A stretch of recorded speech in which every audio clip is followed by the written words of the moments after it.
This presentation is about miscommunication through text messaging and how we can improve our communication habits.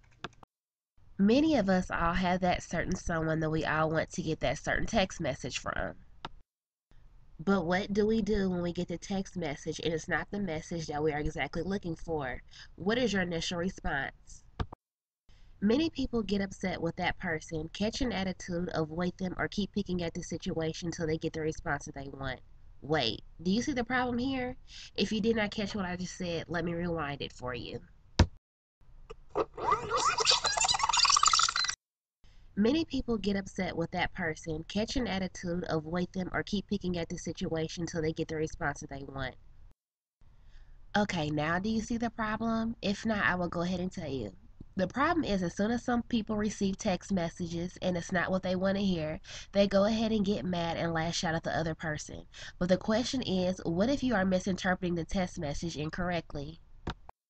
But what if that person really does want to know more about you or wants to ask you on a date, but they may not know how to? What if that one word text, such as whatever, fine, was meant in a more passive tone? Could it be a possibility that it may have came out wrong because they were nervous, anxious, or just at loss for words?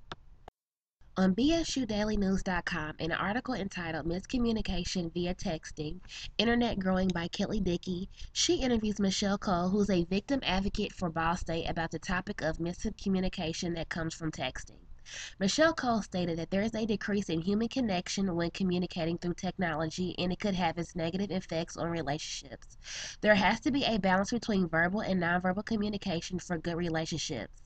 Nonverbals are such a large component of our everyday communication that if you're trying to just text back and forth, there's that communication gap. Not only could the human disconnect lead to misunderstandings, but it could lead to issues of harassment.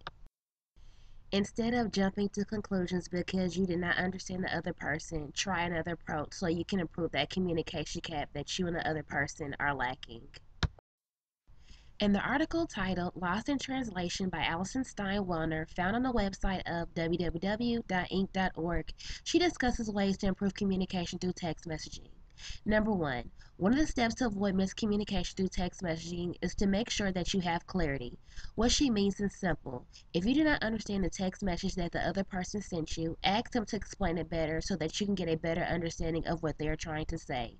Secondly, know when not to text. She means that if you send a text message to someone and not get the response that you want because they may sound upset, annoyed, or busy, just do not text them back. Maybe it is not the right time and they're in an emotional state and just do not want to be bothered and taken out on you. Just leave them alone until you think it may be a better time for them to text you. Third, just call them. If you can't figure out what they are trying to say, pick up the phone and call them so that you can understand them better. So next time you get a text message and you do not understand what that person is trying to say, just follow one of those 3 steps and they can help you improve your communication through texting.